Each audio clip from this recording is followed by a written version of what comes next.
Good afternoon, everyone. Welcome to today's discussion about Japanese work culture.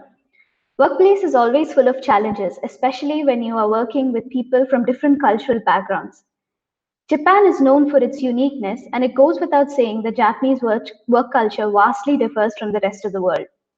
Today, we're going to learn about the Japanese work culture from each other and share our experiences of working in a Japanese company. We are privileged to have Mr. Nagao Masashi and Mr. Koide Tomu as the guests of honor for this event. Nagao Masashi-san is the chairman and managing director of Mitsubishi Power India Private Limited and also the president of the Bangalore Japanese Association. Koide Tomu-san is the managing director of Amada Well Tech India Private Limited. Nagao-san, could you please introduce yourself to our audience? Hello, everyone. My name is Nagao. Yashishiri-san introduced me. I'm the CMD for Mitsubishi Power. Our company producing power plant or air quality control system in India. I'm working here, Bangalore, more than 6 years and working together around 300 Indian colleagues together with me. So I'm very happy to have an opportunity to join this session. During my 6.5 years, I was always surprised, good surprise or sometimes not so good surprises. So we want to frankly talking each other. What is the difference? Thank you very much. Thank you, Nagao-san. Next, Koide-san, could you please introduce yourself to our audience? Good afternoon, everybody. My name is Tsutomu Koide. I'm working as a managing director at Amada Well Tech for 5.5 years. Our company is still a small company, and we are doing for some welding, metal to metal joining technology. Today, I'm excited about attending this session and very much and trying to explain and discuss with you our Japanese culture, working culture as much as possible. Let's enjoy the session. Thank you. Thank you, Koide-san. So let's begin today's discussion. Just to brief everyone about the event, we will first have our speakers talk about Japanese work culture and their experiences. After that, we will have a Q&A session. So the speakers will have 3 minutes to give their speech. Over to you, Ranita-san.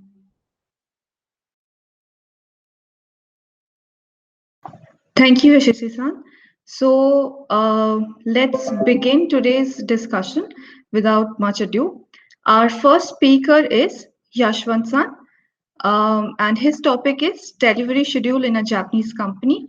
So Yashwant-san, over to you. Kindly go ahead and let us know what you think about Japanese work culture.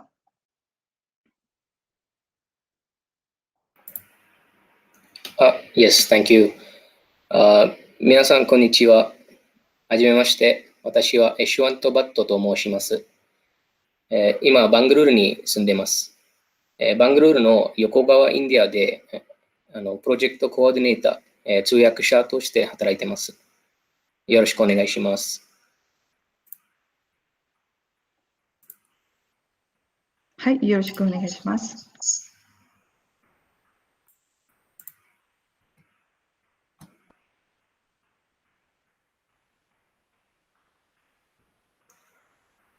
画面見えてますか？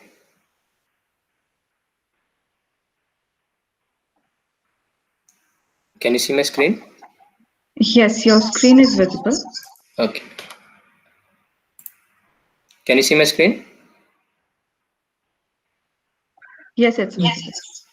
Okay. About Japanese work culture, so I would like to talk about delivery date, schedule, and one of the visualization tools to solve any problems or any queries. So there is a different culture between India and Japan. So therefore, in order to drive your task or work smoothly, you should understand Japanese culture in a business situation.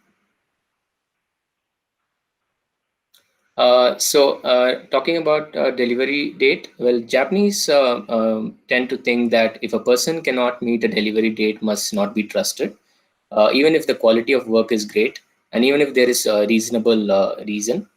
When you're going to be late for delivery, make sure that you inform the delay to the person involved prior to the delivery date. So even if you inform it, if you inform it after delivery date, then it leads to excuses and not any reasons. So report the reason of the delay honestly, otherwise the trust factor is destroyed. So here's a bad case and a good case. So you inform the delay to a person involved prior to the delivery date. So if you do it after the delivery date, say a person is asking for another 3 days because he says that some member was not feeling well. So the concerned boss or the stakeholders, well, they get angry and ask him, why are you reporting the delay after delivery date? Did you tell a lie about not feeling well itself? So that itself would be a very emotional call from the concerned person. So that's not a very good case. But if you take up a good case, well, if you inform it before the delivery date, so can I have another 3 days? Well, before the delivery date, because some member was not feeling well. So the person, well, he says that yes, he can discuss with his customer. So he feels happy and he says, okay, take care of your member.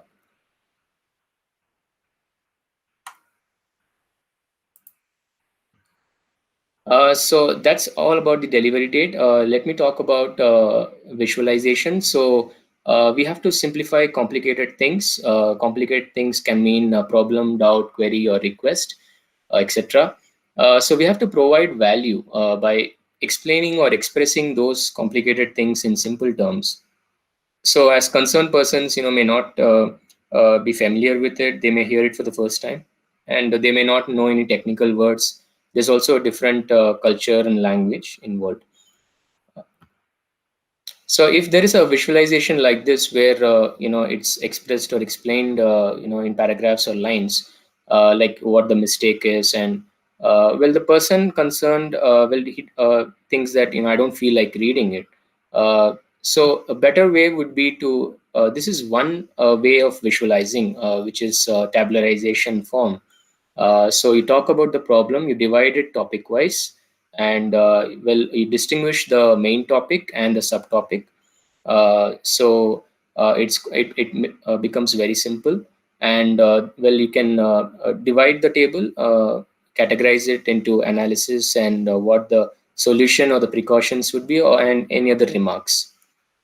So this is one visualization tool, which is tabularization. There are many visualization tools. Thank you. I'm done with the topic for today.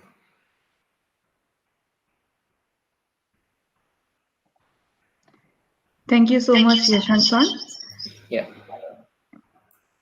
Okay, moving on to our next speaker. Okay, sorry. Moving on to our next speaker, Nivedita-san, over to you. Today, Nivedita-san is going to talk about email etiquette and professionalism at work.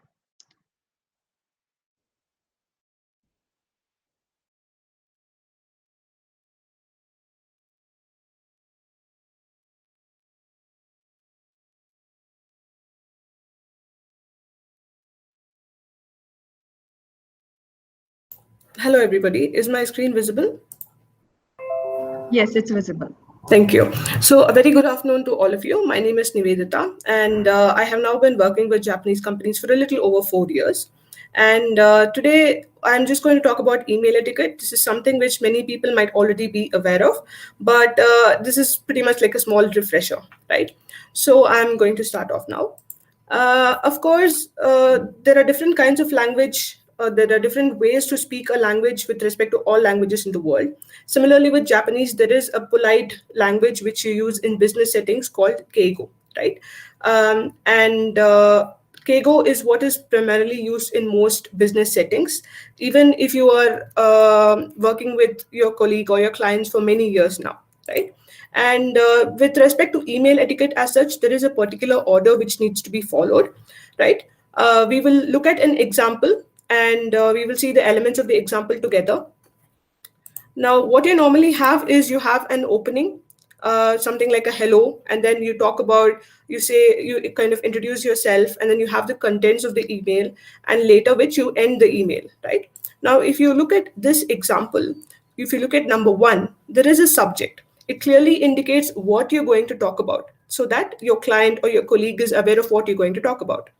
And then we have number 2.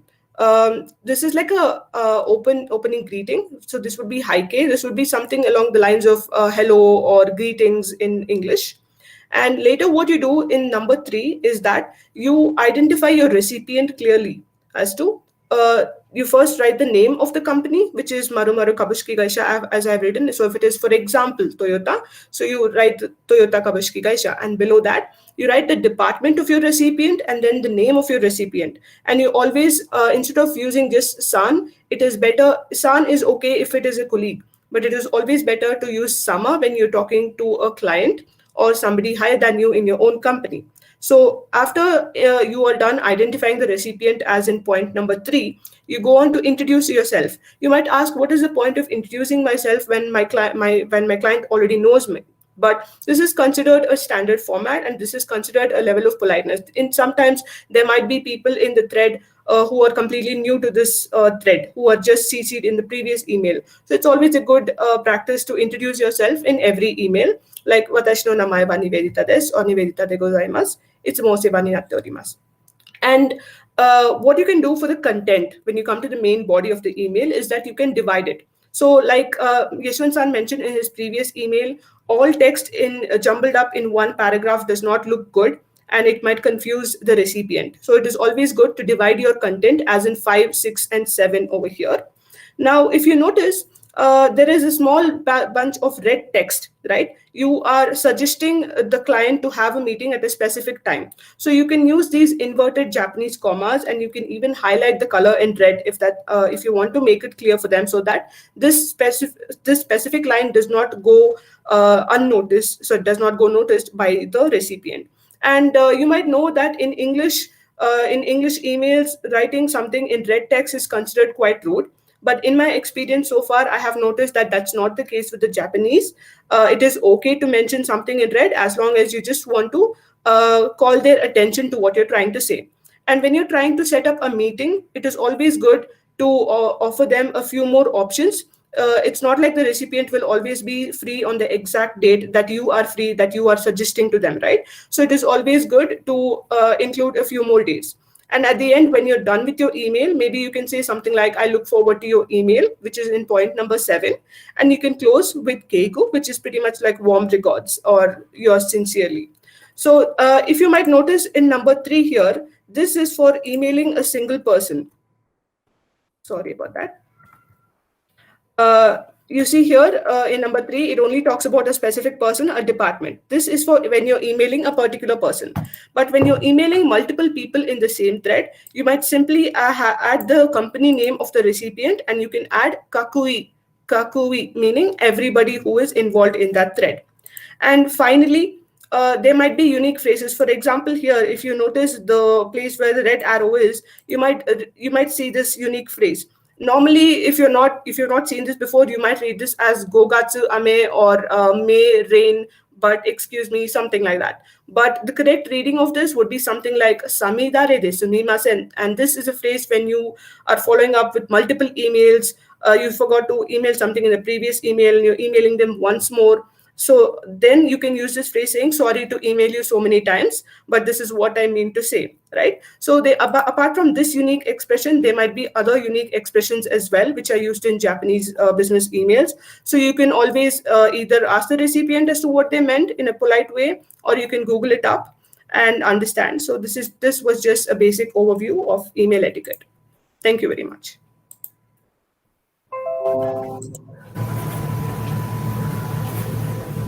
Thank you, Nivedita-san. It was very informative. Moving on to our next speaker, Preeti-san. Preeti-san, are you there? Okay. Preeti-san is going to talk about how to improve the quality of the product without compromising timelines. Right? Yes. Over to you, Preeti-san. 皆さん、こんにちは。Rakuten no Preeti です。While starting this beautiful session, I would like to say one Japanese phrase. Chuppan mae kodo. This is one sentence which we hear Japanese people tell you. That means act 10 minutes earlier. Even for this particular meeting, we were informed to join 10 minutes earlier. So this clearly ensures us how to improve the quality of how the quality will play an important role in a product or in an event. At Rakuten, the implementation of quality control circles have made a major impact. It does not only improve the quality of the product, but also an improvement on the productivity of the product and the enhancement of the employees here. Also, the knowledge sharing sessions has played a major role in improving the quality of the product. For example, say any of the team member is working in any different services, it helps all the team members to understand the quality of the product. And also, the quality of the product does not, when we are starting the kickoff of the project, it is very important to brief about the problem statement, understand the current situations, and also define the problem statement. And a foresight of what is happening in the future, like we should always have a mitigation plan when deriving any good product. The production issues, these are all caused only because of lack of foresightedness or lack of planning. So time management and planning plays a very important role whenever we are delivering a good product. And also, as in Rakuten, one of the principle is always improve, always advance. This is one of the success principle of the Shugi principle, where we not only deliver the project for the customer satisfaction, but we deliver more than that. We meet more than the customers exceed more than the customers need.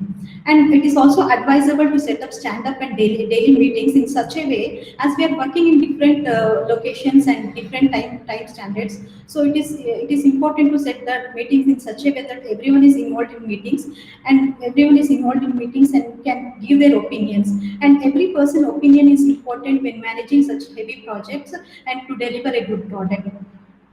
And also this ensures that all the team members is aware of all the tasks and priorities, and everyone's icon or opinion is taken care in that. And also Kaizen plays an important role here, where every person is not only, whether it's a new joiner or the person who is working for many years in the company, will be motivated to work and will be delivering the correct product. 以上です。ありがとうございました。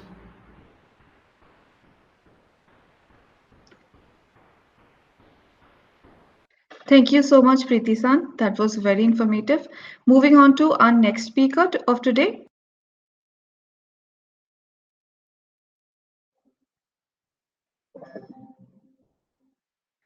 It's Ram-san, Ramakrishna-san. Are you there, Ram-san? Yes, sir, Adita-san, I'm here. Okay. So your topic is Japanese work environment. Over to you. Yeah.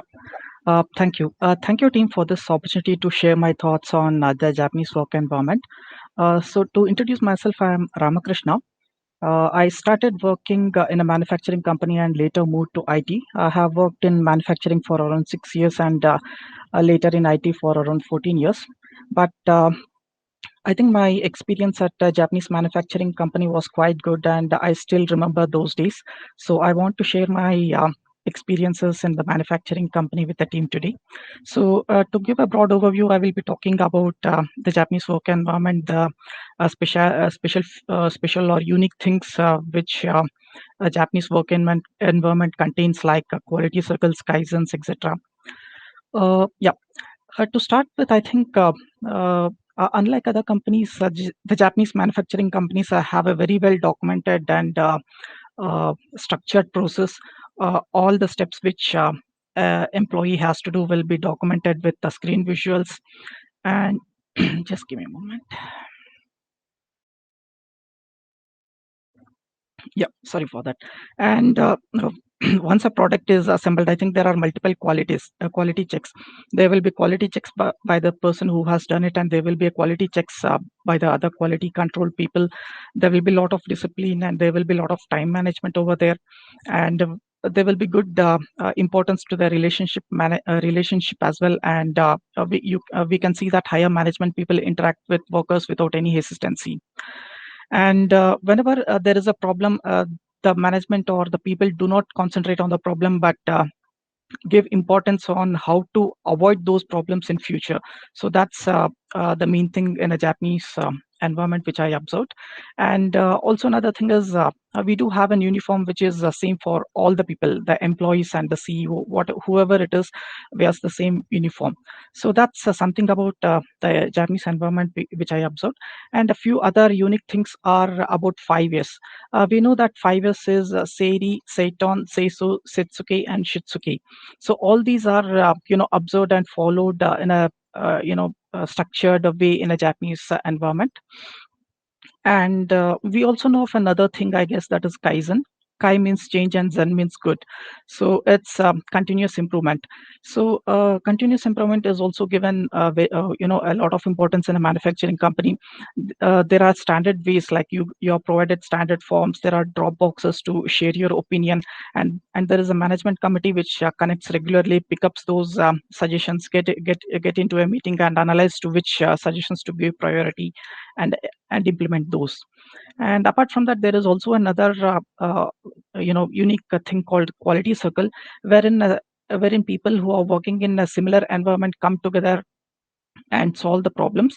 And we can also see that there will be a management guy involved here to coordinate and help the team members to run these quality circle activities. And I think we can see a lot of things like brainstorming, fishbone diagrams, flow charts, Pareto charts, all these things used in quality circles. And apart from this, I think they also give equal importance to people and family get-togethers as well. So there will be personality development sessions for individuals, and there will be family get-togethers to give importance to families as well. So with that, I would like to end my thoughts. Thank you very much. Thank you so much, Ramsan, for sharing your experiences. Moving on to our next speaker, do we have Preeti Tandon-san present today?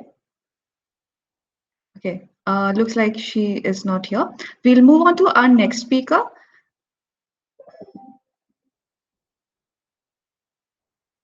Prasad-san.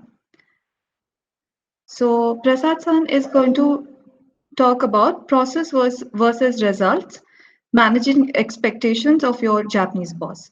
Over to you, Prasad-san. Onegai shimasu. Thank you so much, Ramita-san. Good afternoon, everyone. My name is Prasad Bakre, and I am the director at Sumida Electric India Private Limited. I have been associated with Japan and Japanese companies for the last 20 years, out of which 12 years I have spent between Japan and Singapore, and before that I was working in India. Talking about Japanese companies, the whole idea is Japanese bosses are very strict. I went to Japan on site to work in an IT company. I kept thinking, oh, that must be the case. But the reality is not like that. The one thing I realized working with Japanese people is Japan is a society of teams. So your boss is definitely hierarchically above you, but your boss needs you as a member of the team. And your boss thinks if you perform well as a member of the team, the boss can guide the team in the right direction. This comes very handy when the situation is not so good. Now, we Indians, we are very much used to becoming successful. We say we get this right result, we get 100%, and so on. And we start thinking success is the only metric with which a team's performance can be evaluated. But in Japan, that doesn't happen that way. In Japan, the idea is for the team to set up a process in such a way that that success can be repeated. So my boss, when I was going late in my task, I kept telling my boss, "Oh, it will be okay. I'll manage it. I'll manage it." My boss was telling me, "Prasad, just give me the exact status. With that, I can manage my further time as well as my commitment to that team and to its success. My boss would tell me, Prasad, make sure that you tell me things, tell me red flags as soon as possible so that we all as a team can manage it well. And I think that's a very important thing we can learn from Japanese companies. My advice is to continuously give updates to your managers to make sure that they are not taken aback when some sudden situation comes out. So thank you so much for having me here. I am ending a bit early, but I hope that working with your manager becomes a bit more easier, especially with Japanese managers, when you give periodic updates to them. Back to you, Ranika. Thank you so much. Thank you so much, Prasad San. There was so much to learn from what you just shared with us. Moving on to our next speaker, we have Natasha San.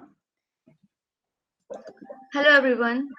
Hi, Natasha San. So over to you, and your topic is time management and cooperative. Yes. My name is Natasha Kothari, currently working at a Japanese company as a Japanese translator trainee. While working in Japanese company, I didn't encounter trouble or bad situation, even though my working location is work at home. I admire my Japanese company due to its positiveness, loyalty, punctuality, and dedication. Today, I would like to highlight time management and cooperative environment of my company through one of my experiences so far. Even though uh, it's been a 1 month working there, I acknowledged how impressive the time management is. Before starting meeting through online meet, all members started the meeting at a particular given time with all presenting members, and it happened always. And everyone seems so dedicated towards their work. That's so impressive. And every time I got in trouble in some situation, they make an easy path to overcome. I always realize that there is an entirely different corporate culture developed that trained me to develop deeper understanding of specific section of skills instead of broader and less deep training. They are so cooperative and helpful with me. They're like family to me now. In conclusion, I would like to say, as we know, numerous drops of water makes the entire ocean. Similarly, the entire country is made by its citizen. Likewise, when it comes to Japan, its citizens have so much commitment and enthusiasm towards the patriotism that the country's strength relies in them.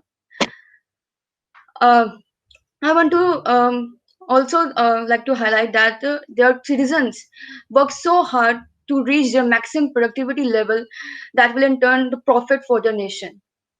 Thank you. And and there is one thing I would like to highlight: the Premium Fridays. In 2017, the government launched an initiative called Premium Fridays, in which it was encouraged company to allow their employees to leave 3 p.m. JST on the last Friday of the month, promoting consumers spending less time in the office. And I find it so impressive. Thank you so much. That's it. Thank you so much, Natasha San, for sharing your experiences. Moving on to our next speaker for today, Sham San. Sham San is going to talk about process and results. So over to you, Sham San. Thank you, Renita-san. So, konnichiwa. Shanto moshimasu. Ima TCAP ni hataraite imasu. Doso yoroshiku onegaishimasu. Today, I would like to share about process and results in an organization, which is very similar to what Prasad-san had already spoken. So, decision making is a very critical process. And in comparison with the US or Indian companies, what I have personally felt is that it is often a slow process in Japanese companies. So normally when a task is assigned, the outcome or the expected result is something which is quite important. And in fact, the purpose of doing a particular task is for a particular outcome. So normally the success of the task is thus determined by the result. That's how we see it. However, what I have observed is in Japanese companies, the process followed to do the task is also given utmost importance. So in case if the result is not achieved, a clear update on the process followed is given so that the management can draw some kind of conclusions from it. So when the result is not achieved, surely process scrutiny will help maybe to do this task in a better way next time. But definitely from the employment or employee point of view also, he will not feel threatened because he was unable to deliver a desired result even after following a good process, and at least the process was reviewed. However, it should also be noted that process is important, but maybe it is not something that can replace the result. So definitely process and result have its own places in an organization.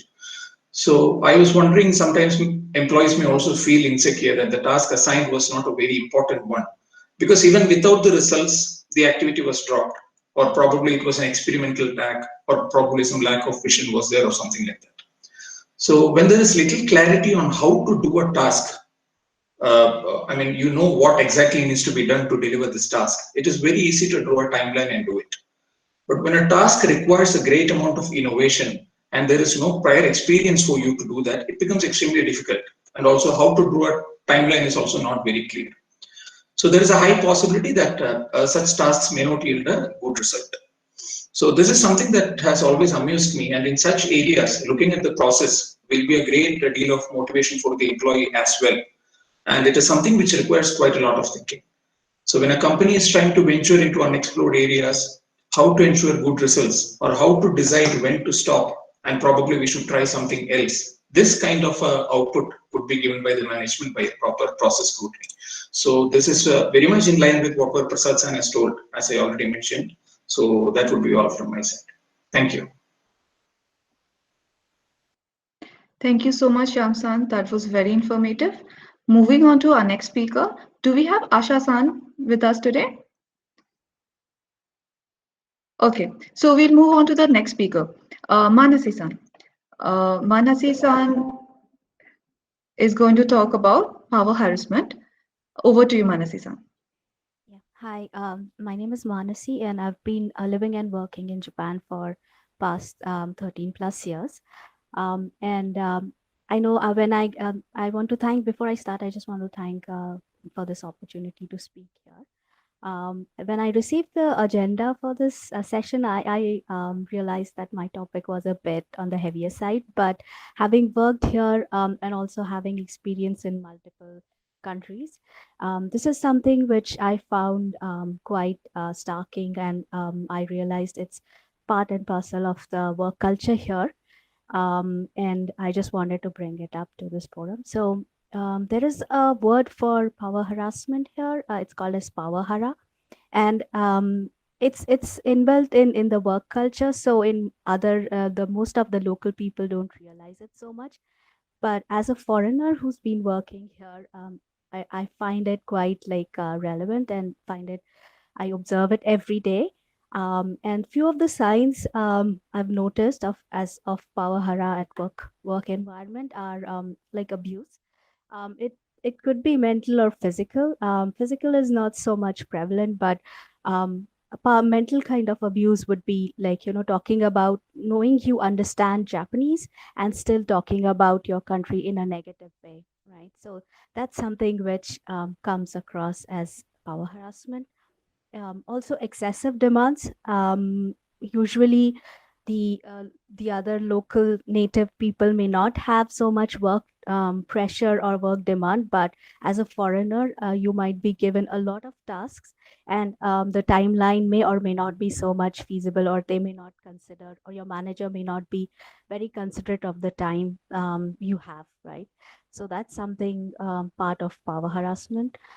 Also isolation, and this is quite, it's still like, even after living here for 13 years, this is something I observe in the work area, is isolation of the foreigners. Usually when we are working in the same place for more than 2 to 3 years, we get to know each other and are like friends. But in this here, working here, I realized that usually foreigners are left out, and going out for lunches or nomikai, you may or may not be included, unless it's like something where the entire team is going out. They might call you, but otherwise just you're left out. So that's kind of isolation.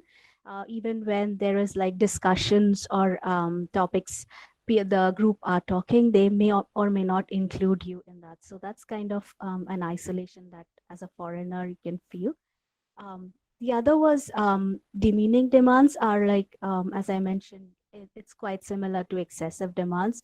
Usually the work is just assigned to you and you are given a timeline without consideration for the timelines, if they are feasible or not. And the last also is like lack of growth opportunities or knowledge sharing.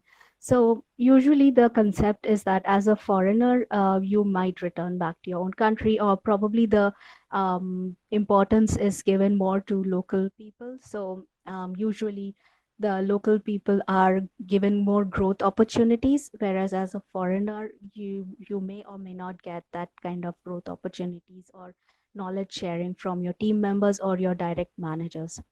So these are few of the harassment kind of topics that I have seen at close quarters, and also it's been here like from the past years that I've been working, so I've seen this. So yeah, I just wanted to highlight here. Yeah, thank you so much. That's all from me.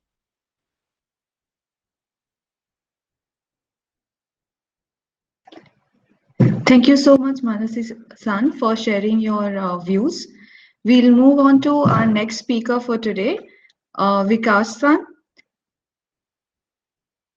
Okay. Minasan, Hi, Minasan, Vikas-san. konnichiwa. Konnichiwa. Yeah, go ahead. Konnichiwa. Over to you. My name is Vikas, and I'm a student of Japanese language at English and Foreign Language University, Hyderabad. And currently, I'm in my first semester, so I'm beginner. So actually, I was working with a event company. I was a freelancer in events, and I was working with an event company named Eventurox, which is a Bangalore-based event company. So I got a privilege to work with a Japanese person there, and there was an event named Eventurox, and it was in Indian Institute of Technology, IIT Delhi, and I was the coordinator over there. So it was an event basically on the theme that all the students over, all the hackers and the coding students over all over India would come there and would develop a website, and there was a competition. So the manager of the event was Masa-san, and I learned many things from Masa-san.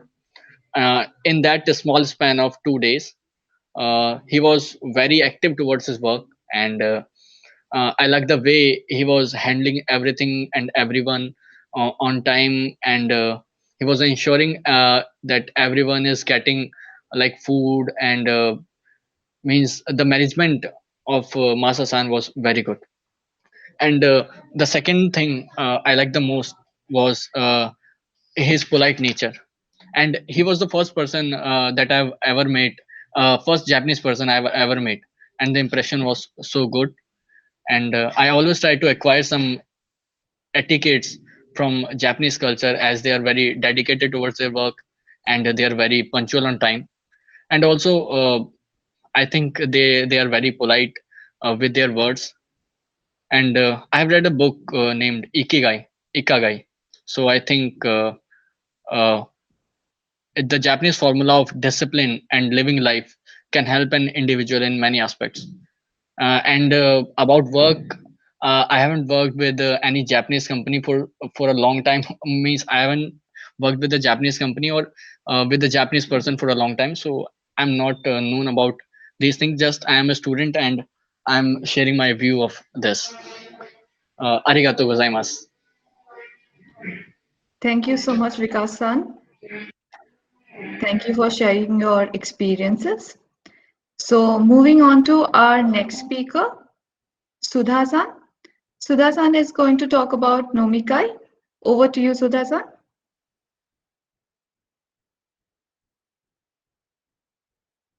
Sudha-san, you are on mute. Sorry. Yes. Yeah, thank you. Thank you. こんにちは、皆さん。はじめまして、私は須田と申します。どうぞよろしくお願いいたします。So, I'm a freelance Japanese teacher right now, but I've had some experience with MNCs, basically American companies, but I was working for their Japanese their Japanese offices. So I've had experience with Oracle. I have worked with Goldman Sachs Investment Banking and Hewlett Packard. And in my experience, I chose the topic of Nomikai to speak today because Nomikai is, in English, if you say, it's just, people say it's an after-work drinking parties, but it's much, much more than that. It is an part and parcel of the work culture of Japan. And Nomikai is actually, the reason for this Nomikai is to build bonds between the team members, to have a better bonding between your immediate bosses or between the team members who are seniors and juniors in a particular team. So, so how does this Nomikai differ from working? You are with the same people, you're working, and in the evening after work, you go out and have a drink. How can the environment be so different that this helps in team building or in bonding? So the reason for that is the Japanese work environment is very formal, and many times there are a lot of things which cannot be communicated, or it is very difficult to communicate between team members also in that absolutely formal environment. So this Nomikai gives a platform where it's an environment which is casual, which is not so formal. Even if you go with your immediate boss also, it doesn't always have to be, that you are extremely, polite, or you're using Keigo language, or you're using normal language. So you make it casual. And also the fact that a beer or two or some sake, when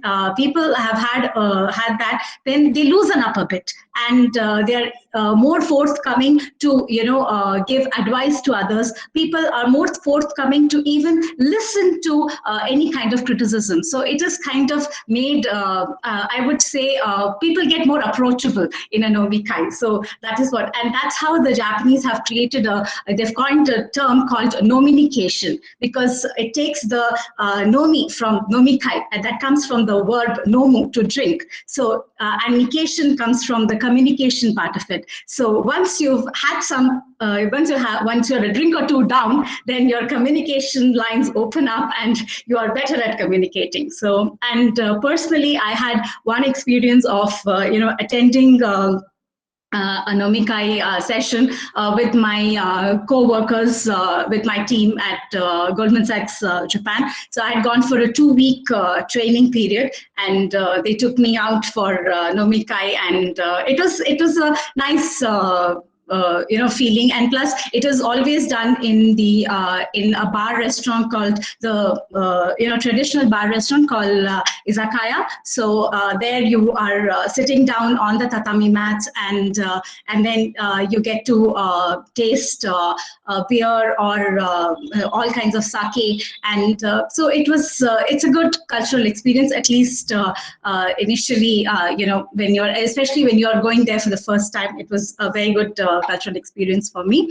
And now with COVID-19, I believe there are not, face-to-face Nomikais are not possible because of the restrictions and other things. So as I was just doing a little bit of research on that for today's session, I read a couple of articles where it says that companies like Asahi Beer are now sponsoring online Nomikais for people to enjoy, though it can never replace a face-to-face Nomikai session, but still something is better than nothing. So I mean, as the whole world is adapting to the new normal, I think Nomikai is also getting a makeover kind of a thing. So Japan Habba team, thank you so much for giving me this opportunity to share my views with this at this forum. Thank you very much. Domo arigatou gozaimashita.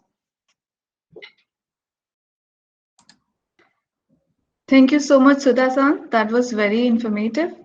So do we have Vijay-san today? Okay, so I think we are over with all our speakers, and thank you so much for sharing your experiences, your views, and so many information today with all of us.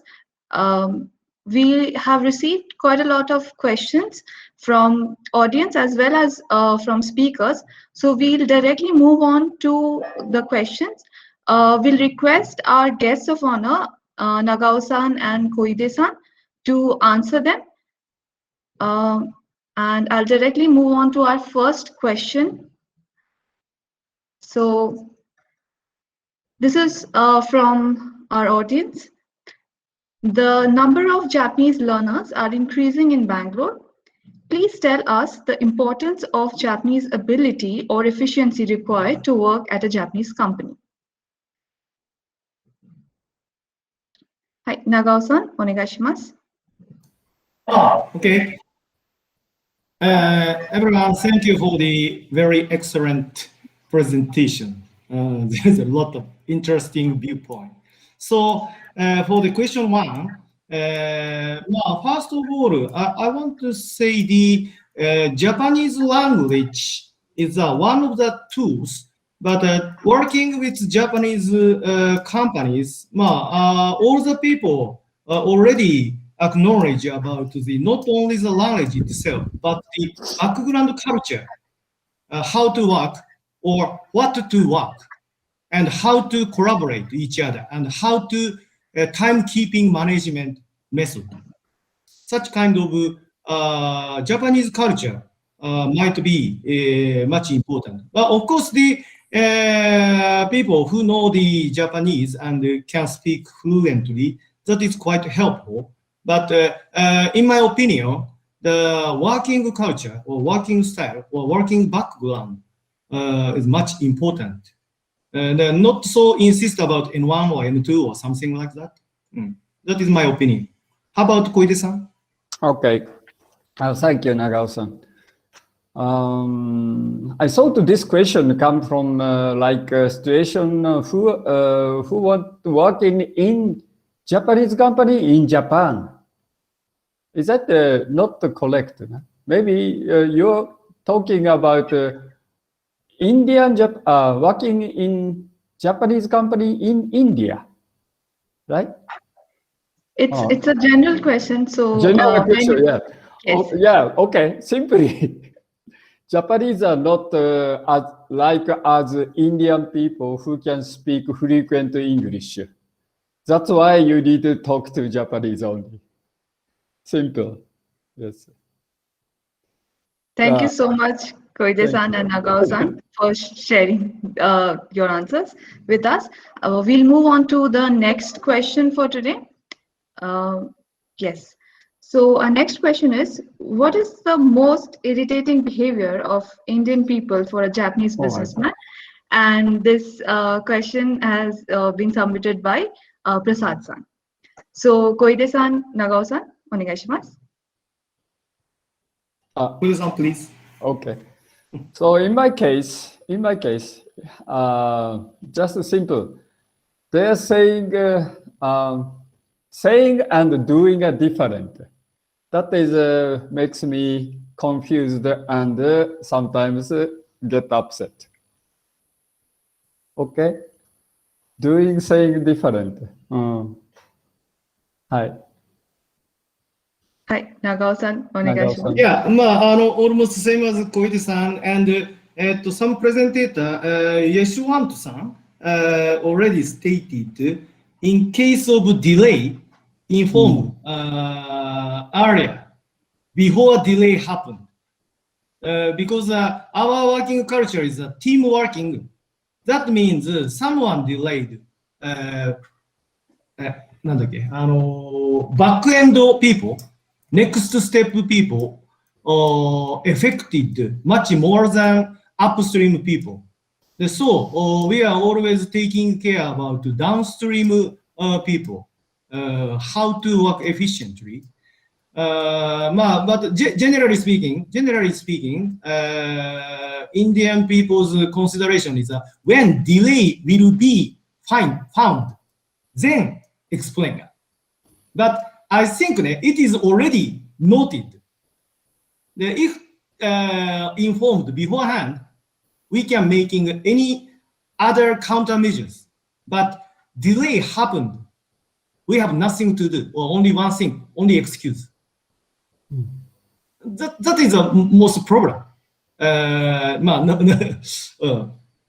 So I will try to discuss how to check beforehand if such kind of problem happens, before problem happens. Okay. Thank you so much, Nagao-san, Koide-san. We'll move on to our next question.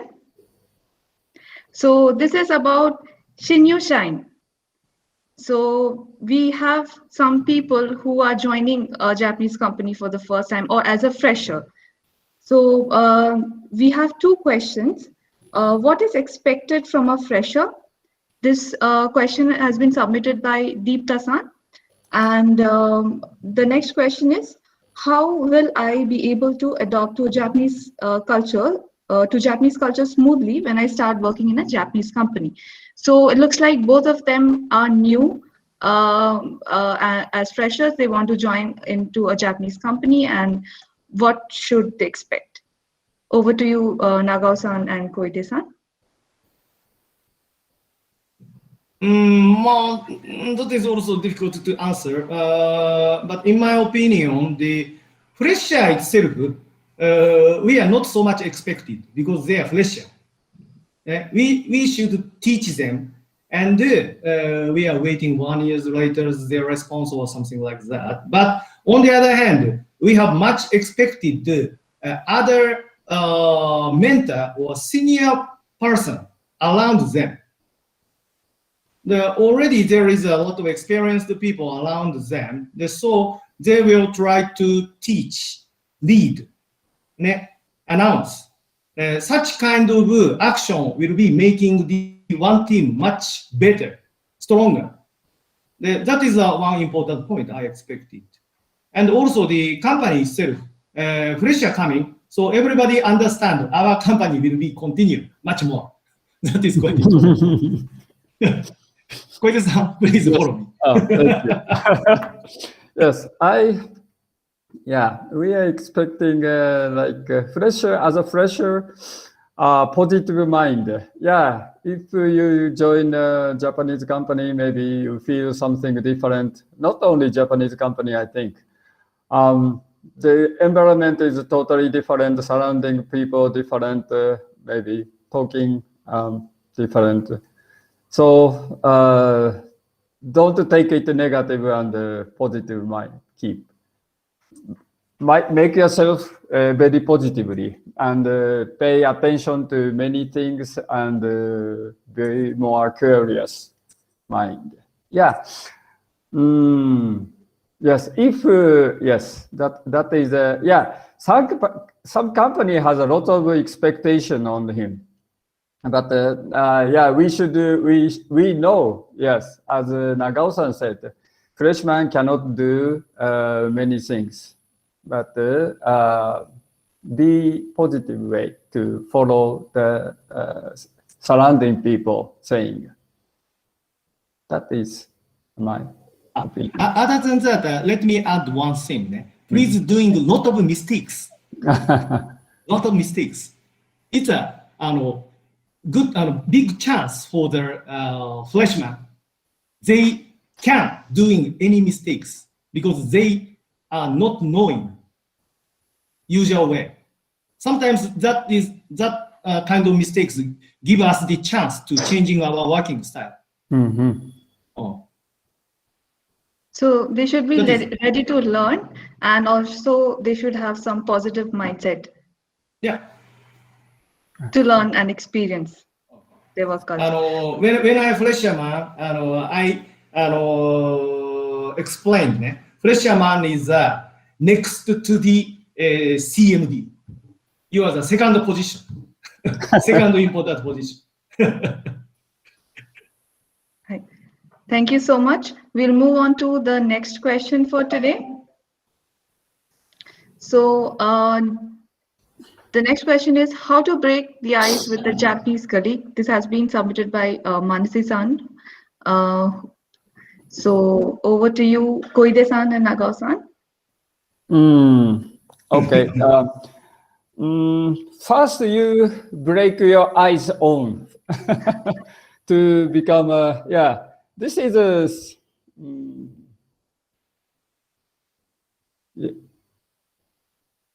so yes. We have Manasi-san here with us. So would you like to give more like an example maybe, or what exactly you want to know? Yeah, like I mentioned in my topic, right? Even working in the same environment for a very long time with colleagues who are mostly Japanese. I'm the only foreigner and Indian in the firm. So I don't know, people go out for lunches, nomikais, but it's all done within their own groups, and usually they don't invite me. So I don't know if no, it's like so. So it's like I'm not sure. So even talking about personal things is it's not very acceptable. So それちょっと寂しいですけど。Oh, okay. So Yes. that's Yes, I know your meaning.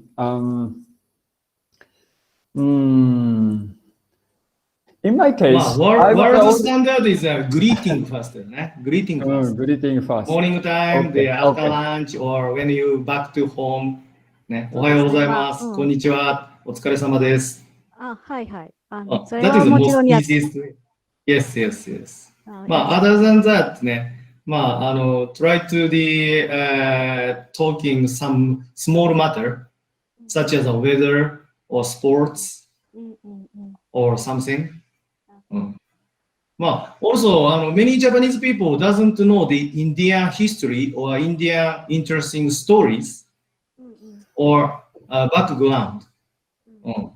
And also, you don't know the detailed history about Japan or such kind of, if exchange each knowledge, it will be helpful to know each other, I think. Yeah, understand. Thank you. Thank you very much. Or animation or something. クレヨンしんちゃんドレモン Yes. That is a common knowledge. ギブリとかね。はい。じゃあ。Yes. Okay. Understood. Thank you so much.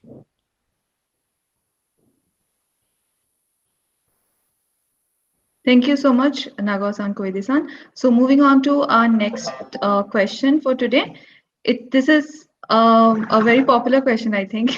Many people have similar questions. We have Nivedita-san, Sudha-san, and also Natasha-san submitting similar questions. And it's about Zangyo, overwork. People working for till late hours, and or is it rude not to work till late hours? So over to you, Nagao-san and Koide-san. Very sensitive question. Koide-san, what do you think about? Well, it's up to each company policy or company working culture.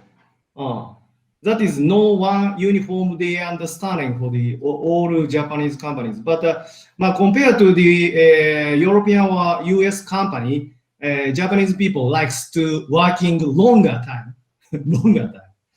That is true. But actually, we are little by little changing our working style according to output. What kind of output? Not for the hourly basis. But still, a lot of the old people like me, they still believing. Why you go back home? I'm still working like that. Some such kind of behavior still existing. I understand. Yes. But it should be changed. Yeah. So I strongly request Indian people. Strongly request I finish my work. So let me coming back to my house like that. Then our Japanese people little by little changing. Please let us change. Koide-san, what do you think? Okay. Yeah, I think it's true. Doing overtime work has been changed, I think. But there's trend and in the the reducing trend in the Japanese companies to reducing overtime works. But let's think about why they have to do overtime works. Maybe someone usually, please think about in that way. Someone had doing overtime is feeling responsibility to your task. And then doing overtime is strongly related to Japanese workers. I mean, if he has a more responsibility, pressure or the task, they do try to complete your own job doing overtime. Not only just sitting in the desk in the office longer time is not. You are looking, maybe sometimes you are looking like that, but someone doing overtime by yourself maybe have a different idea. Yeah, but as Nagao-san said, actually the company trying to reduce the people, that kind of overtime is not very acceptable. Understood. Yes. Thank you so much, Koide-san and Nagao-san. We'll move on to our next question. So we have again 3 similar questions, and you can answer them together. I'll read out the question. It might sound a little bit complex, but we do have the people who have submitted the question here. So the first question says, are there any visualization methods that is used to complete tasks on time in a Japanese company? What if there are multiple tasks, and how are they efficiently working on those, considering the importance of time? All right. The next question says how to complete tasks on time without compromising the quality. So this is also a similar question. They want to know how to timely complete a task, and also maintain the quality of the work.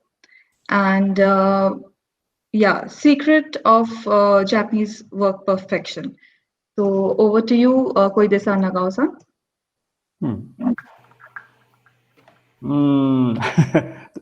This is also very difficult questions.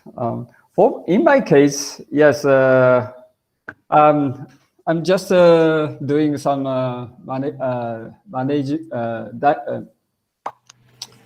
managing director job. So I have lots of tasks. It's a kind of multitask.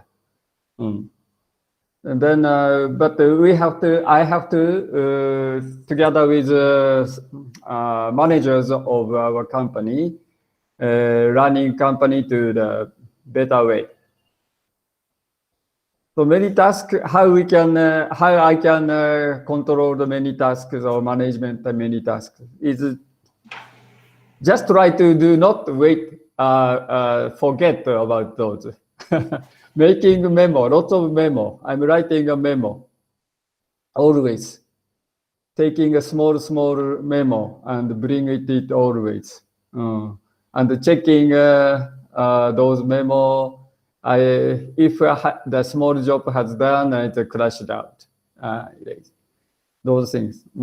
Is that the correct answer? I'm not sure. And okay, Nagao-san, do you have any idea for the first? はい。OK。ちょっと日本語入りますけど、段取りっていう言葉をご存知でしょうかね。段取り。はい。わかります？わかります。段取り。ラニタさん、トランスレートね。日本人の仕事のやり方っていうのは、その段取りを非常に重視してまして、今、小出さんがおっしゃったように、これ、例えば僕の手帳なんですけど、見えるかどうかわかんないんですけど、マンスリーに今月やらなきゃいけないことをまず書き出してるんですよね。で、終わったら消し込んでるんです。それから、ウィークリーの手帳の場合は、これ多分、小出さんなんかも同じだと思うんですけど、時間刻みで何時から何時に何の会議があるかとか、何日までに何を回答しなきゃいけないかっていうのをどんどん手帳に書き込んでいくんですよ。で、終わったら消し込むと。で、時々確認して忘れてる項目がないかっていうのを見ると。でも、インド人の副社長の手帳とか見たら、なんか思いついたことをランダムにメモしてるだけで、なんかそういう時間的なメモの仕方をどうもしてないみたいなんで、その辺はやっぱりちょっと違うのかなと。ラニタさん、通訳してます。So, listing down the priorities basically, like what tasks need to be done and what are their priorities and the deadlines that it has to be finished by. So all these should be maintained and noted down so that it is easy to follow it and work accordingly to achieve the tasks and complete them on time. So the order is maintained basically. Okay, got it? Okay. Oi-sensei, do you want to add anything to this? いえ、大丈夫です。はい。Okay, thank you so much. So we'll move on to the next question. So this also looks like a little bit of a complex question. I'll read it out. And it has been submitted by Shamsan. I think we have him here today. Why is it that most of the times a negation is not given directly and rather more of beating around the bush, which makes the listener from another culture difficult to understand? So, Nagao-san, Koide-san, onegai shimasu. これはすみません、日本語で言っちゃいますけど、これはどの会社も多分同じだと思うんですけども、できない同じ話なんですけど、できないというんではなくて、どういう条件があったらできるかを言いなさいというのを結構教育されるんですよね。できないって言っちゃうと、そこで思考が止まるんですよ。できないでもうリジェクトと。I cannot do it. Then stop. Everything stop. でも、こういう条件、これとこれとこれがあればできますよっていうと思考が止まらない。アイデアが出てくる。So rather than saying no, it is more like giving, the reasons or more of like pointers, what is required to do that task. So that, the ideas don't stop and we can still continue to think on that topic or the task. And rather than just saying no, we can still try it or, make an effort to do it. Thank you. Perfect. Okay. Koide-san, do you have any answer from your side?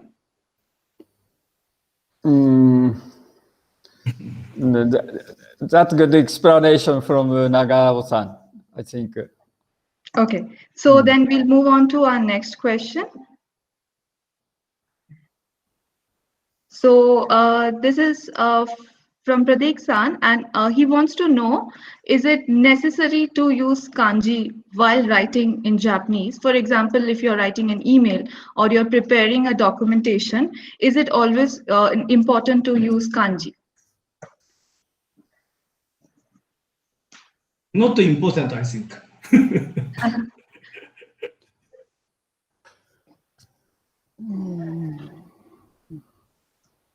What do you think? Someone working in Japan with Japan colleague. Yes. So the email will be in Japanese. So is it okay to write in hiragana and katakana only, omitting the kanji part? ひらがなかわいくていいですよ。Yeah, but if you want to work in Japanese company in Japan, and you will see the lot of requirement to write a report. In that report, you should use kanji. Looks formal, right? Yes, looks formal and looks more professional. Yes, but if you use kanji, then you look more professional, preferable. Yes, of course. Okay. Of course. Ranita-san, Yes. if I may be allowed to say a word. Okay, Sudha-san, go ahead. Yeah. So the thing about kanjis is sometimes you might not know what the reading of it is, but it still gives you a meaning because you might have seen it somewhere else. It gives you meaning. And also a lot of Japanese words have the same pronunciation. So, you know, if you write the kanji, it makes it more clear. If you write it in hiragana, if you correct, very correct, very right. Yes. Yes. ひらがな、全くひらがなカタカナでちょっと分かりにくいになってしまうね。So it gets very difficult to because I know this because many times I have my family or my friends, they would give me a word in Japanese and they say, okay, what does it mean? But unless I see and many times if it is a new word, I tell them that I have to see the kanji. If I see the kanji, I can give you some meaning to it. But if I don't see the kanji, I cannot say what it is because there are many, kanjis with the same pronunciation. So kanjis are very important. And as a teacher, I feel that, people get scared of kanjis, but kanjis are actually, once you start using them and learning them, you look forward to them because, it's much easier to use them. Thank you, Sudha-san. Yes, that was very Ranita-san, interesting. just one more point. So basically what I have learned is that kanji acts as a word divider. So, right, it is a word divider. So it's very difficult to read an entire sentence in a hiragana, right? So kanji will help you there. I believe so. Yeah, divide the. Thank you, Ashwant-san. That was very interesting. It turned out to be a very interesting question, actually. So moving on to our next question. This is our last question for today. And it says, do people in Japan like to stick to their company until they retire? Is this true? Case by case. It is. It's getting changed, I think. Maybe you get surprised if how can I say, the percentages of the people who joined that company and finished that company in his life, maybe only 10% or less. So this is like, it's not very to do recently, I think. Actually,僕らの世代は終身雇用で、僕来月定年です。Actually, I've been working for the same company more than 30 years, but wow. that is the second company for me. Yes. And maybe Nagao-san is working same company for. Yes. But the company name changed. That happens many times. Okay. Thank you so much, Nagao-san, Koide-san. So we have reached the end of question and answer session. I would request you to share your feedback about the speakers and the topics and whatever they have shared today, their work experience, their Japanese culture experience. So do you have any comments or feedback for them? Over to you, Nagao-san, Koide-san. 小出さん、お先にどうぞ。そう、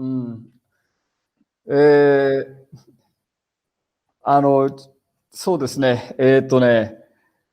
マナシさんのおっしゃってた、sorry, what Manashi-san's presentation is,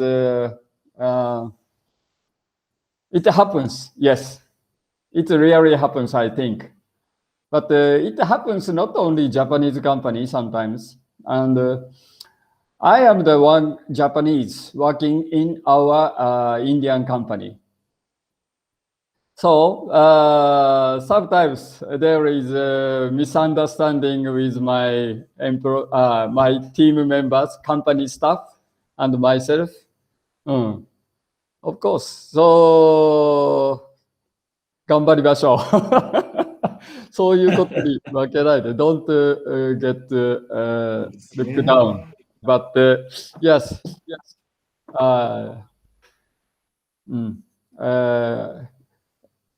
I need my staff, of course, to run the company, and they need me. That I think so. Yes. So, Manas-san, you are required, and you required them. はい、頑張ります。 Same. ありがとうございます。まあ、あんまり頑張りすぎないように、会社変わっちゃっても大丈夫だね。そこで要望してるかであれば、教えていただければね。はい、ありがとうございます。はい。じゃあすいません、日本語で言わせていただきますけども、皆さん、非常に素晴らしいプレゼンをありがとうございます。で、やはり皆さんそれぞれ面白い視点で、切り取って、日本の会社の仕事のやり方を切り取っていただいて、まあ、僕自身も確かにそうかなと思うところは多くあったんですけども、まあ、今日大部分の方は、いい点を、なんていうハイライトしていってくださったんで、ただ、やっぱり光の反対側の影の部分っていうのもあって、まあ、皆さんもすでにご存知だと思いますけど、日本の会社がいろんな面で優れていた時代っていうのは、ちょっと前の時期になってしまって、今、一頃に比べると、僕らが会社に入ってバリバリ仕事をした頃に来ると、今ちょっとシュリンクしているというか、勢いがないのかなと、我々自身もちょっと寂しく思うところはあるんですけども、我々の基本的な日本の企業、日本人の考え方っていうのは、やっぱり限られた国土、限られた資源、限られたでないリソースをいかにうまく使っていくか。ここなんですよね。だからそこから出てきたのがチームワークであり、人を教育して、人を育てて、あるいは報告時間も短くして、例えば結論を先に言えってよく僕はインド人のメンバーにも言ってるんですけども、プロセスの説明が長すぎると。結論から言ってくれと。そういうようなところっていうのはやっぱり時間も無限ではない。人も無限ではない。もちろん物もお金も無限ではないんで、この限られた中でどうやってうまくやるかっていうのが全てに共通していると思います。例えば、日本の部屋は一部屋が寝室になり、ね、なんだっけ、食事をするリビングルームになり、あるいは勉強部屋になるわけですよ。いろんな多目的に使い分けたりしていると。そういうやり方がうまくいってきた。ただ、これから先の時代が必ずしもそういうのがうまくいくかどうかっていうのは僕も答えがないんで、インドの皆さんから見た本当にいい点だと思える、グローバルにいい点だと思えるところはぜひ教えていただきたい。我々自身がもう見失っている感じはするんですよね。自分たちのいいところ。だからそういうのをお互いに気づき合い。で、インドの方々も僕はすごく素晴らしいなと思うのは、なんだっけ、ジュガートの考え方っていうのは僕は日本人にはなかなかない。思い切ってもう、やっちまえという考え方ですね。そういうところをお互いに補完できれば、日本に来た、インドに来た日本企業もうまくいくでしょうし、インド人の方が日本に行って働いてもうまくいくんじゃないかなと。まあ、それはカルチャーも違いますし、バックグラウンドは違うんで、ぶつかるのは当然だと思うんですけども、そのうまくぶつかって、何かその、化学反応、ケミストリーが起こればいいんじゃないかなと思いました。すいません、長く言っちゃったけど、何かさん大丈夫お願いします。長すぎるです。ごめん。Thank you everyone. It was a wonderful presentation and got to know all of your experiences and views. Some of these were also new to me, and I got to know you guys shared a lot of good points about Japan and Japanese work culture, and also some negative points were shared as well. So let's work together for to build a better Japanese. I mean, you all are welcome to work in Japan and to work in Japanese companies. And yeah, over to you, Oe Sensei. Maybe you can add a few more points which I have missed.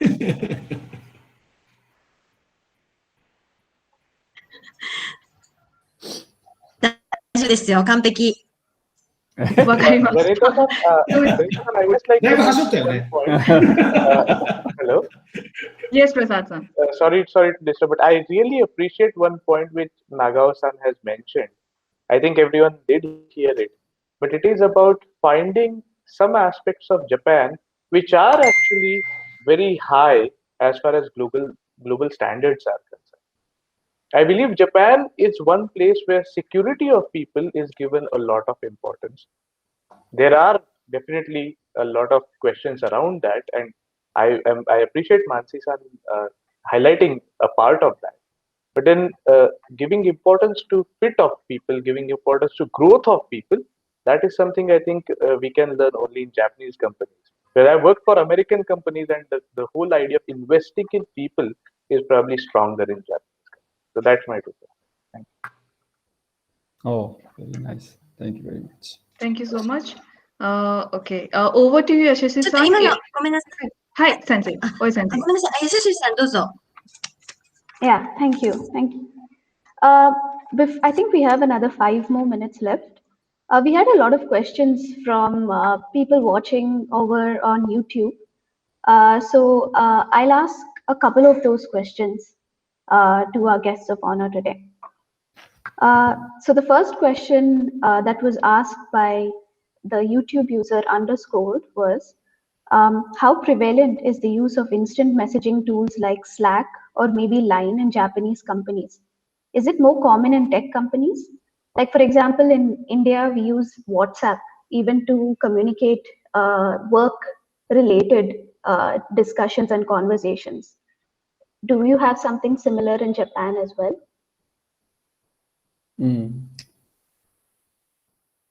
I have recently. I haven't been working in Japan last 5 years or 6 years, but I heard in Japan like Line is very common. Use like we are doing in WhatsApp in India. Mm-hmm. So is it okay to message over that saying we have a meeting tomorrow or something like that? Yes. Or is that only so. emails? No. That happens. Yes. Okay. Yes. Okay. Nagao-san, do you have anything to add to that? It's up to the which company. Maybe some company I heard they using Line or maybe WhatsApp, but our Mitsubishi is a quite old style, old culture company. So we are sometimes using Skype chat. Oh, okay. For the business. Okay. Thank you. Next question from Bhavana Arora, who's watching from YouTube. She says, I love the Japanese language, but there are many exceptions and nuances. So when you join a Japanese company, will they help freshers to also become better in conversation, in talking, communication? It's also up to the what kind of type of work and what kind of company. Okay. In my case, my company cases, we have some dispatching engineer to Japan factory to make a relationship between Japanese engineer and also learn working style in Japan. So in that case, we are trying to give them the lesson for the Japanese language, basic language, to live in Japan, such as how to use vending machine, or how to shopping in the convenience store. Do they teach Japanese keywords like Ohayo gozaimasu? Yes, sure. How do you talk? Okay. Okay. On the other hand, we request Japanese young people learn much more the English. Okay. I see. Okay. Thank you, Nagao-san. What about Koide-san? Do you have anything to add to this? Yeah, no. Nagao-san's fine. Yes, thank you. Okay, thank you. Thank you. So we have another question from underscored. They ask, how different is the experience between working in a Japanese company in India and a Japanese company in Japan? What is the difference that one might be able to experience? Everything price is higher in Japan. and apartment is small. What about at the workplace? No, like in the office? many of Japanese companies are unfortunately not global standardized, so many manuals or working procedure written in Japanese. Oh, okay. That is quite difficult to learn to use any kind of company system, such as a human resources system or expense report system is basically written in Japanese. Or company regulation also written in Japanese. Okay. Okay, thank you for that. We have one more question, I think from HRM Kin, watching from YouTube. They ask, if possible, could you explain more about the 5S in the Japanese environment, the 5S system? I think that was like a topic which was spoken by Ram-san, if I'm not wrong, right? 5S topic. Krishna-san, you are a specialist. Hi. Hi, ありがとうございます。I will just give a brief on 5S. I don't think we have too much time to discuss in detail. 5S is a very vast topic, and it's not only used in manufacturing. I think it is used in many other domains areas as well. So the 5S are basically SERI, which basically means sorting. So in a work environment, there can be many things which are required and which are not required for daily use.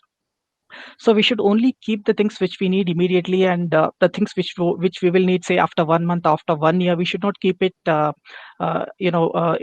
in places where we need it immediately. So prioritizing things is basically SERI, which is sorting. We will keep the required things in an easily accessible space. Things which are not required now or which need to be late, which are needed later, can be stored somewhere else. So that is SERI. The second is SEITON. SEITON is, I think, in a manufacturing especially, we do have a certain set of steps or processes. We do execute one step after another. So there is a definite sequence. The way how we pick up the items for assembly, so that we actually keep the items in that particular order. So there are two advantages to this. One is we will be able to pick up the components one by one in the assembly order, and the second thing is we will avoid forgetting something in between. Say if the items which we need to pick up are not organized in a line one by one, there is a possibility that we might miss something. So that is the reason why SERI is there. We will keep the items in order as they are needed. And the third is SEISO. In English, we can say it as shine or sweep. So this is regular maintenance, keeping our the devices which we use. It can be machinery, it can be printers, or it can be computers. We need to keep it clean, and we need to do regular maintenance. The fourth is seiketsu, which is standardized. Now, like if we go to a very very normal company, which is a one-man company, there is a possibility that there won't be any standard manuals on how to do the operation and all. But say in big companies, we do have standard manuals to do the procedure. So we take a photo and highlight, in this step you have to do this, after this step is done, this is the next step and you have to do this. So we have a well documented approach, and we do have quality measuring standards. So in case if I put a screw in a plastic case, what is the torque I need to use, which tool I need to check. So all these things are well defined and clearly stated. So we need to have all those standardizations in place to make sure that our product is up to the quality. The fifth is Shitsuke, sustain. This is basically another 5 years which highlights the importance of involving everyone and doing the 5 years as a continuous step. There should be an ongoing activity and not a 1 day or 2 day activity. So it should be an ongoing activity, and all the people involved all the people concerned should be involved. It can be the employees, it can be the team leaders, it can be the managers. So this is about 5 years. Thank you. Thank you, Very Ramsan. fine, very fine. Perfect. Sorry. And let me add one thing. Sure. Doing ourselves. Sometimes Indian people request office boy or somebody doing Seri Seto. Hi. That is different. Hi. doing ourselves. はい、はい、そうですね。はい。はい。 Okay, I think that's it. We have answered all the questions that were asked. I'd like to hand over the control back to Ranita-san. Dozo. Yes, Yashish-san, we are done with the question answer session. So we have reached the end of our discussion today. And Yashish-san, you can close the event. Over to you. Yeah, sure. But before that, I would like to request OA Sensei to give a closing note of thanks. Over to OA Sensei. ありがとうございます。今日は皆さん、貴重なお時間をいただきまして、ありがとうございました。Thank you ありがとうご everyone ざいました。 for ありがとうございます。はい。ですね、バンガロールでは、日本企業で働く、インドの方がとても増えています。バンガロールに進出している日本企業も、増えています。そして、それに伴って、日本語を勉強してくださるインド人の方も、年々増えています。この10年間で大幅に増えました。So there are a lot of Japanese learners in Bangalore, and it's increasing. Over the past 10 years, it has really increased tenfold. はい。で、今回この、イベントを企画したのはですね、インドの皆様に、教えていただきたかったんですね。どんな、皆さんからどういうリクエストがあるのか、日本企業で、日本の企業で働く上で、どんな、困ったことがあるのか、どんな経験をしているのか、そういうことを、日本人に教えてほしかった。ですから、このイベントを企画しました。So we organized this event to have all of you share your experiences of Japanese work culture or working in a Japanese company. And we also had our guest of honors who answered your questions regarding Japanese work culture. はい。先ほど長尾会長がおっしゃったように、皆さんがおっしゃってくださったことは、とてもいいことばかりでした。So as Nagao-san said, most of you have only talked about the good points of Japanese work culture. でも、もっと多分我々が直さなければいけないこと、日本人が、インドでこう、企業、ビジネスを展開していく上で、我々が合わせなければいけないこともたくさんあると思うんです。So I think there are also a lot of things that Japanese businessmen working in India or starting up companies in India, they should also learn and adjust themselves to Indian work culture. はい。そしてまた、日本には、はい。そしてまた、日本はどんどん人口が減っておりますから、インドからのエンジニアや、そして働きに来てくださる方、たくさんいらしていただきたいです。So because we all know that Japanese population in Japan is decreasing. So we would like to have more people, proficient people, like for example, engineers or professionals to come and work in Japan. それが、今ちょっと力をなくしつつある日本企業が生き残っていく唯一の方法だと思うからです。So this is to support Japanese industry. はい。そういうことで、今回第1回目でしたけれども、また機会があれば、このようなセッションを、どんどんそういうセッションの場を作っていきたいと思っております。So this was the first kind of a session we had about, discussing openly. It's an open discussion about Japanese work culture.